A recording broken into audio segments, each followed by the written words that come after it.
Okay, I'm Lindsay, owner of the Little Milk Bar. I am super excited to be here today. We've been working on this live for a little while now, and I'm really excited to talk with you guys about breastfeeding. So, I'm Lindsay. I'm a mom of two. I have an 8-year-old daughter, Allie, and a 3-year-old son, Coda. And I am the owner of the Little Milk Bar. The Little Milk Bar is a brand that empowers breastfeeding moms everywhere to help you find your confidence to breastfeed your baby anywhere that you need to. So today's going to be all about breastfeeding, and it is the top 3 things that will change your breastfeeding journey. And when I was preparing for today, I wanted to really sit down and think about the different breastfeeding journeys that I had with both of my kids and really think about the things that completely changed my breastfeeding journey for me. With my daughter, Allie, I breastfed for about 18 months. And people don't expect to hear this from me, but I hated almost every minute of it. It was so hard. And with my second, it was a completely different journey. I absolutely loved breastfeeding Coda, and I breastfed him about the same amount of time. Both of my kids weaned around 18 months. But my first breastfeeding journey was completely different than my second. And I really wanted to think about those 3 things that really made a world of difference for me and help pass that along to any of you guys who might be in the same position I was, or who might just be struggling right now, because breastfeeding is really hard and it's something that people just don't talk about very often. Okay, so today we're going to be talking about the 3 things that will change your breastfeeding journey. And number 1 for me, and this was the biggest, I thought about keeping this for last, but I want to start strong. So the number 1 thing for me was confidence. If we back up to my first breastfeeding journey with my daughter, Allie, I was in tears most of the time. I was alone and isolated most of the time. And I was just timid and scared. I was always feeding in a dirty bathroom stall if we were out in public. If I was out at Target and she was hungry, I'd go into bathroom stall and feed. And most of the time I was sweaty and in tears because I'm just trying to figure this whole thing out. And a lot of the times you'd find me breastfeeding in a hot parked car. We'd go out to dinner with family and friends, maybe to celebrate a birthday. And then baby would get hungry. I will never forget the first time we went to a restaurant with my husband, and Allie got hungry and she started to cry.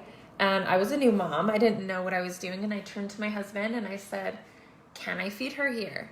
And he was a new dad. He didn't know either. So I will never forget that moment, because you just don't know. You don't know your rights as a breastfeeding mom. You don't know if you can breastfeed in public, or even how to breastfeed in public. Do you use a cover? Do you not use a cover? And my number 1 advice to you is do whatever makes you feel most comfortable. But please, please, please do not go hide in your car every time you have to feed, or go feed in a bathroom when you don't want to. Because breastfeeding is all really hard already, and you always feel isolated because you're at a friend's and it's time to feed. And to be nice, they offer you a private room, so you go feed in a private room, but then you're missing out on so much. And a lot of the times you'll find yourself in tears because of it. You already are pretty alone, right? And then you are isolated even more every time your baby gets hungry. So confidence was the biggest one. When I found out I was pregnant with my second baby, I made a promise to myself that my second breastfeeding journey would be completely different than the first. And that for me was confidence. So I promised myself I would feed my baby when he got hungry. If I didn't have a cover with me, I wouldn't use it.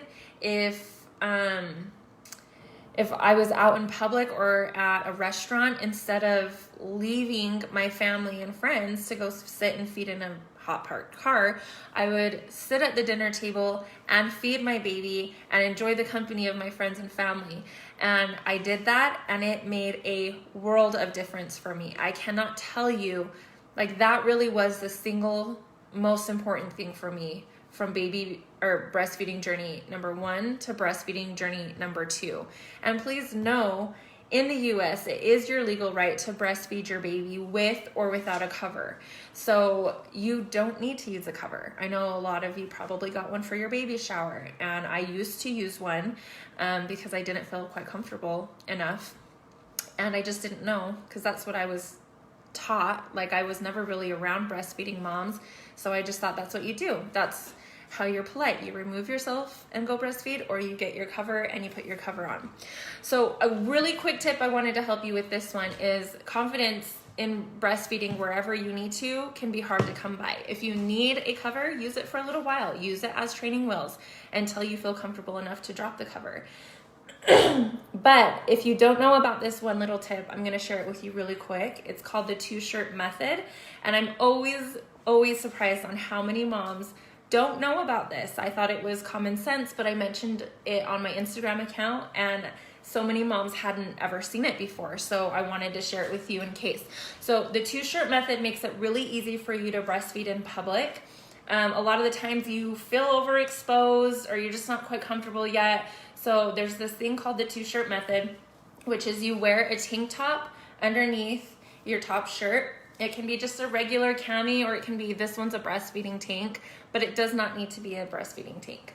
So you just wear a shirt underneath, and then you either pull this part down or you unclip it and pull it down. And then you latch your baby. Let's see, I have a bra on, so it's okay. And then you latch your baby and you just leave your shirt to normal. So if this was a quick thing, you just pull up your shirt, pull that down, latch your baby, and there you go. You're covered up top, and your belly isn't hanging out for the world to see. That was one thing I didn't like. I didn't like being overexposed with my belly. So like this, you are just fine feeding your baby wherever you need to. Hold on, I have a question. Or Jennifer, I wish there was more discussion about how difficult it could be.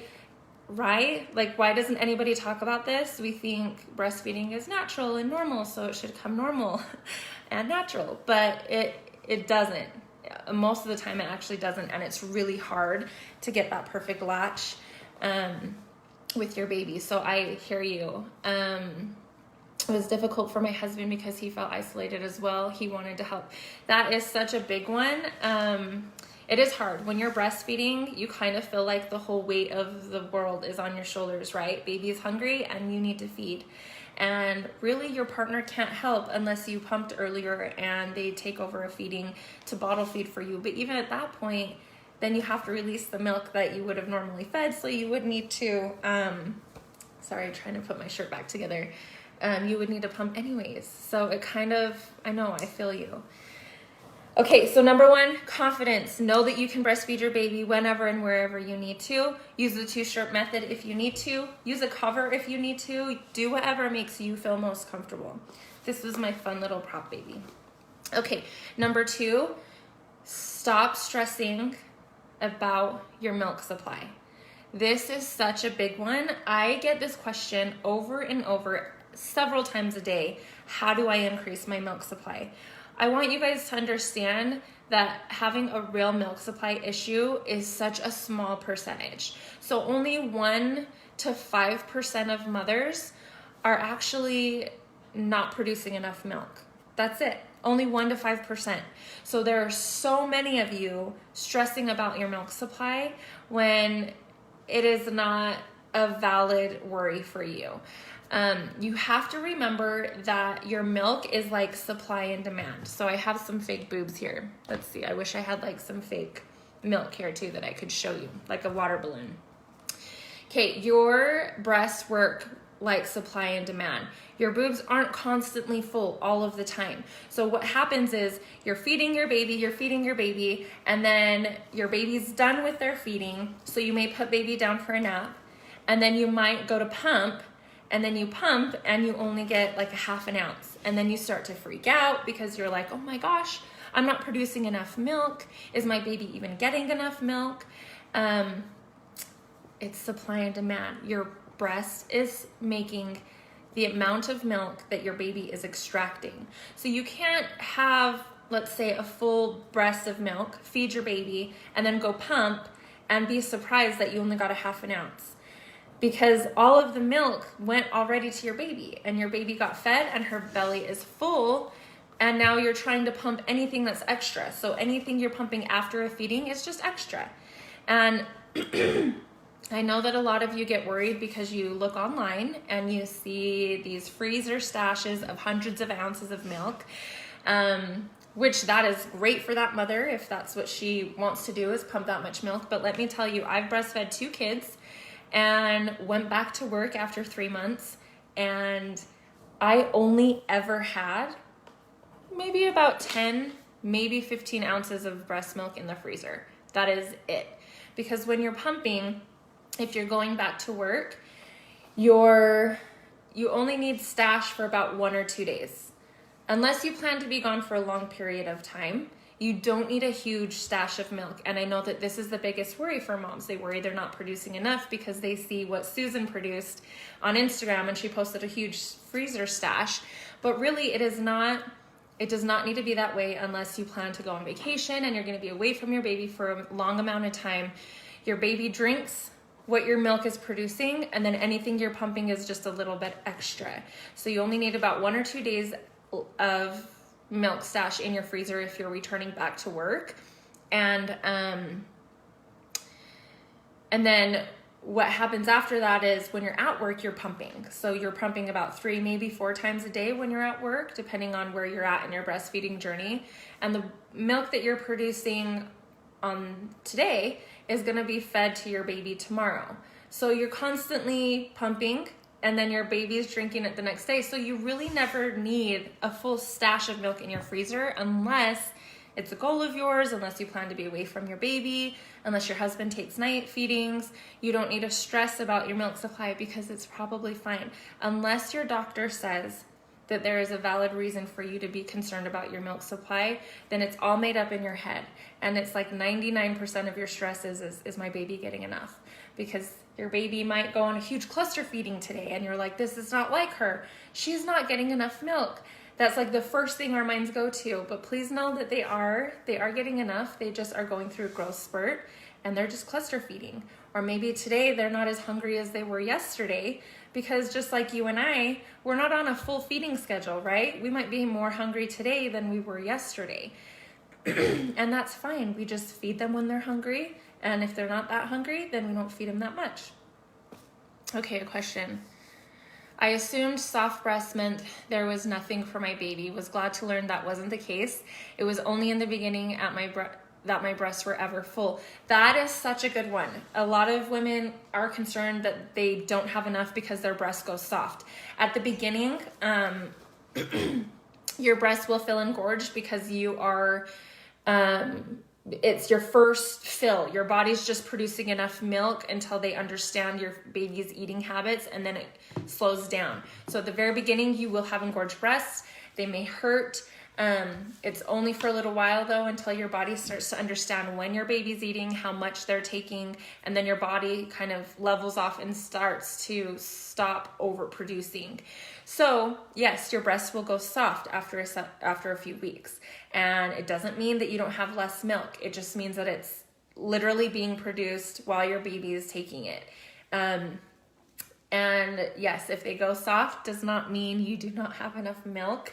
That is the number one thing for moms too. And they're like, oh no, I'm not leaking anymore. Or they're not as hard. They're not as engorged.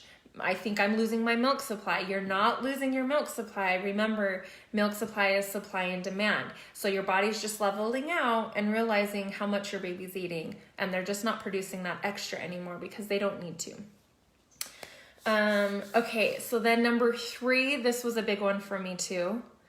And I hope that you guys all take this one in. Stop comparing yourself to other moms. You and your baby are a completely different breastfeeding journey than your neighbor. You and maybe your second baby is a completely different journey than your first baby. I remember when I had my second, I compared my second's eating habits a lot to my first, and it started to stress me out. It took me down that rabbit hole of something's wrong when there was really nothing wrong. Allie, when I fed her, she took such a long time to eat. She would take anywhere between 30 to 45 minutes each breast. each breast to breastfeed. It was insane. Like, that was so long. Then I had Coda, my son, and he took 10 minutes max on each side. And my first thought was, oh no, something's wrong. He's not eating enough because he's not on my breast as long as he should be. But there is no should be. Every single baby and every single mom is completely different than the other baby and your neighbor or your BFF.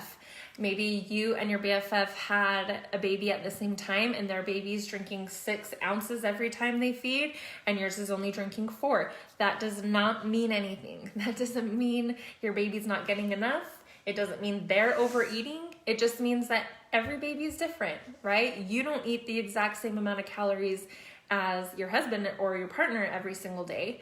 You eat when you're hungry, and that's it. Your baby will not starve themselves if they're hungry. They will let you know. And you don't need to compare your journey to anybody else's journey but your own. And try not to. I know it's hard for moms after you have more than one baby to compare those babies, just like I did. And then you start to think something's wrong. But you're making it all up in your head. It's not a valid concern. It's just important for you to focus on the baby that you have right now and the baby that you're feeding right now and go off their cues. If something seems abnormal to them, then talk to your doctor or your lactation consultant.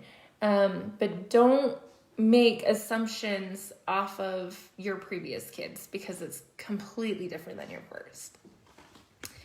Okay, Crystal, I couldn't breastfeed, but I'm here to learn and maybe pass along information to someone that needs it. Oh, I love that, Crystal. That's awesome. Sorry, guys. I just have a little bit of a tickle in my throat today. Education is so important. I feel like there's not enough education out there about breastfeeding. And it really depends on your hospital, too. The hospital I had my daughter at, I just did not get very much education. They did have a lactation consultant, but she came in for maybe a minute and she was not very helpful. I remember crying because I couldn't get Allie to latch. I was a first-time mom. I didn't know how to get that latch and make sure she was eating.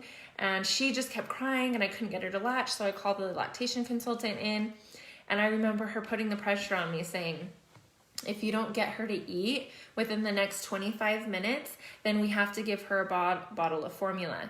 And I was just like, as a new mom, I didn't know what to say. How do I make her latch? What if she doesn't eat? And that really stressed me out. So I think after a few minutes, I called her in and I was like, hey, I can't get her to latch. Can I get some help? And she was like, well, what do you want me to do about it? I'm like, well, aren't you a lactation consultant? Aren't you supposed to help me? But then with my second baby, our lactation consultant that came to the hospital was amazing. She sat there, took the time with me, showed me how to get the proper latch, which is funny because you think if you've done it once, then you're an expert and you're like, oh, I got this whole breastfeeding thing. Does not work that way. I totally thought I would have it down with Coda and it was a completely different issue. He couldn't, like, it was just crazy. It's crazy how much every baby is completely different. So I did need a lactation consultant the second time around, and she was absolutely amazing. So if you're a lactation consultant out there, thank you so much for your work. You guys are the real MVPs because so many moms wouldn't have made it without you. Ooh. Okay, do we have any other questions? Let me see if I can pull up the comment box again. Was there any other questions, Angel? So just to recap, number 1, confidence. Know that you can breastfeed your baby with or without a cover wherever you need to. It's legal in all 50 states. 2, stop stressing about your milk supply. You probably are making plenty. Don't worry about your stash or stashes that you see online and think that there's something wrong with you because there's not. Your baby's getting everything they need and that's it. And then your body's not making extra and that's okay. With both kids, I will say I only was ever able to pump, I think at the most, was like 1.5 ounces, like ever, throughout the whole time. And then number 3, stop comparing yourself to other breastfeeding moms and other journeys. Okay, my husband wouldn't have to help our newborn latch the first couple of weeks. I was so engorged. Yes, and the haka. Okay, yes. you can be so incredibly engorged that it is really hard for you to get your baby's mouth over your nipple. So you want your baby's mouth to be as big and wide as you can get it, and then you just like shove that nipple in there. But when you have hard breasts, because they're so engorged, that can be very difficult for your baby to latch on because it's hard, very hard. And yeah, you might have to use your husband to help you. The best thing is to squeeze it like a hamburger, or I mean a hot dog. I don't know. Anyways, you want to squish your boob down and then latch your baby's mouth over it. That's going to help rather than them trying to get over that big breast. If you squish your boob like this, like a hamburger, and then try to get their mouth over it, that will help a lot. And then yeah, your husband, sometimes my husband would actually massage my breast while I was in a feeding to help that, to help break that down, because it would be so hard, and he'd get the milk flowing by being able to do that. Is there another question? Yes. Definitely need some tips. I didn't see on the last one, there were 2. I didn't read the second one. I breastfed my first for 22 months, but struggled with my second and had to stop at 3 months. Took me a while to be okay with it and had to process so much guilt. There's so much guilt, and I guess I can say I understand it, but don't have guilt. Do not have guilt. And see, that is your first baby you breastfed for what, 22 months, and then your second you were able to make it 3 months. 3 months is a long time. That's still a lot of hard work. You should be very proud. How do you keep baby cool while breastfeeding in this high heat? That is such a tough one. I don't know where you're located. I'm in Utah. I'm in Salt Lake City, Utah, and it is really hot. It gets up to 100 degrees here during the summer. You might hear my dog in the background. Sorry. We call her Grandma because Juno, watch out. She walks around and it sounds like she's an old grandma with slippers on. The heat is such a real struggle. So there are a few things. Make sure you're dressing them in cooler clothing to help keep them cool. I do not suggest using a nursing cover when you're breastfeeding, especially in this heat outside. It doesn't get the air circulating. It makes it really hot and sweaty under that thing. You're probably hot and sweaty. Your baby's hot and sweaty while she's trying to eat. So I don't recommend using a cover. But you can always keep with you. I had like this little cooler that I had in my diaper bag, and I would just like wet a towel before we left. And I would put, if I knew I was going to be out for the day, like at a barbecue or something, and I would put just a small little wet like hand towel or just a rag, and I'd put it in that cooler with a little ice pack, and I just keep that with me. So then if I was outside and we were in the middle of a barbecue and it was really, really hot, I would just pull out that little towel, and while I was feeding her, I wouldn't put it all over her because I don't want her to freak out, and it was pretty cold from the ice. I would just like put it on her legs. Like I'd drape it right here, or I'd hand it and like just pat her head with it.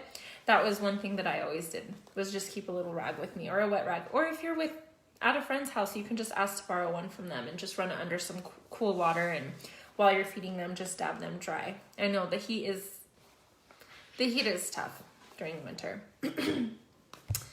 All right, are there any other questions before I go out? I think we are good. I hope you guys got as much out of this as I wanted you to. Tuning in late or on the replay, feel free to leave questions. Yes. Hold on, I can't see that. Okay, if anyone is tuning in late or on the replay, feel free to leave questions in the comments. Yes, I will be checking later. So if you do have a question, or maybe you didn't think of a question until later today, that's fine. Just leave a comment under here. And I am going to be going through today, and I will be answering questions, just replying on there. I don't see anything. Was there another question? My baby falls asleep every time I feed her. Do you have any tips for making sure she stays awake? That's always a big one too, which is a tough one, because a lot of the times we need a little break. So it's nice for them to get a nap in, but we do want to make sure that they're eating enough. So the wash rag thing actually works for that as well. So I would keep a cool washcloth with me, like if I was at home, and if she started to fall asleep, her headband's falling off. If she's starting to fall asleep, I would just get that little rag and I would dab her with it or unlatch her, tickle her feet. That was a big one for me, is I would tickle her feet until she would wake up again. Definitely unlatched, because I didn't want her to be asleep and feeding at my breast. Let's say I can't really say that, because there were some times where I definitely would let her, fall asleep at my breast. But if you were wanting to keep them awake, then I would unlatch them, maybe tickle with their feet a little bit, dab them with a wet washcloth, and then latch them up again and just keep doing it until they stay awake. Tickling, stimulating, talking, those kinds of things. Was there another one? This one? Yeah, those two at the bottom. Okay, do you recommend any supplements? That one's a tough one, because there's so many studies that show both ways. There are studies that are showing that supplements don't actually help with milk supply. And then there are studies that show that certain things like oatmeal and stuff does help with milk supply. I think too many people are worried about their milk supply, that so much so that they're starting to use supplements when they actually probably don't need them at all. So first, I would reach out to your local lactation consultant and see if there's actually a real need for you to have supplements. But even if so, most of them, they don't hurt you. So like there's lactation cookies that they even make that just have lots of oatmeal and, nuts and almonds that kind of help boost that supply up as well. So it doesn't hurt to have them, but I wouldn't want you to stress about it so much, thinking that it's the only thing keeping your milk supply up. And then this bottom one. Mm-hmm. How do you combat not nursing to sleep for the night? I don't really know. So are you not wanting, let me read it again. Sorry. How do you combat not nursing to sleep for the night? So do you mean, that's such a tough question. Are you not wanting them to fall asleep at your breast for the night? Or you're wanting to completely take out night breastfeedings completely? I don't really know which way you mean that question. If you're not wanting your baby to fall asleep at your breast, you're just gonna it's gonna take some practice. I did it both ways. So with my daughter, I didn't really this is a tough one. With my daughter, I didn't let her fall asleep at my breast at night too often, because I really needed that break. But with my second, I just did whatever. I didn't have any set of rules. I just kind of went with the flow. And if he wanted to breastfeed to sleep, and then I would just unlatch and go put him in his crib, then that's what worked for me. So as long as you're doing it because that's what works for you, or you just need a break and you don't want them to fall asleep at your breast, I totally get it, because sometimes we just want our bodies back. Sometimes we just need a little break to ourselves away from the baby. And if so, then it's just going to take some practice. Maybe have your husband give your son or daughter a bottle before bed every night, so they get used to your partner doing that rather than you, and they are able to fall asleep without being attached to the breast. I was told put them down awake, not asleep. I usually nurse and he falls asleep once he is done eating. Okay, I think that's such a tough one, because I'm such a strong believer in doing whatever works for you. Someone once told me that too, and that's why I didn't do it with Allie. And I honestly think that my life would have just been easier if I had just done what worked for us, because Allie would fall asleep at my breast and I would just put her down and she'd sleep fine. But someone told me that as well when I was first breastfeeding her and I was a new time mom. So I stopped doing that. And honestly, it caused more trouble than it helped. So I think whatever works for you and your baby is what you should do. There's no right or wrong way to put your baby to sleep. Every baby's completely different. I sleep trained with Allie, and I did not sleep train with Coda. I tried to sleep train with Coda. I did all the exact same things I did with Allie as I did with Coda, and they just did not work on my son. Not even in the slightest. It wasn't even close. So I threw away everything I thought I knew and everything that people told me I should do, And I just started doing what worked for me and Coda, and it just made our life easier. So if it's not working for you, don't put so much pressure on yourself. If he falls asleep at your breast and then you put him down and he sleeps, you know, a few hours, then that's okay too. So just do whatever works for you. Okay, I can... Oh. All right. Okay, I think we are closing up. If you guys have questions, just let me know and I will try to answer them as much as I can. I do have a special little promotion for you guys. If you go to thelittlemilkbar.com, I have a 15% off coupon for you. You just use the code BABY, BABY 15, and you'll get 15% off your full order. We have all kinds of stuff in the shop. And I honestly created the Little Milk Bar because being a first-time mom is so hard. Being a mom in general is hard. And then being a breastfeeding mom is hard. And people just don't talk about it. We talk about it on our website. If you follow us on Instagram, we're at @thelittlemilkbar_. And we have such an amazing community of moms that are offering advice and help. And, you know, if someone asks certain questions, so many other moms will chime in and say what worked for them. It's such a judgment-free zone. It's amazing. And if you're on TikTok, we're on TikTok too, which has been a lot of fun. But anyways, we have milk bar shirts, milk bar open 24/7, water bottles. You guys need to make sure you're staying hydrated. Make sure you're drinking to thirst. That's the biggest one, is you just want to, if you're thirsty, have some water with you. I always keep a water bottle with me because it helps me make sure that I'm staying hydrated, because you're keeping yourself hydrated and your baby. This baby. But anyways, yes, if you want to use the code, it's BABY15 and you'll get 15% off your full order. All right, guys. Thank you so much for having me. If you have questions, ask them below and I will be answering them as much as I can today. All right, thanks.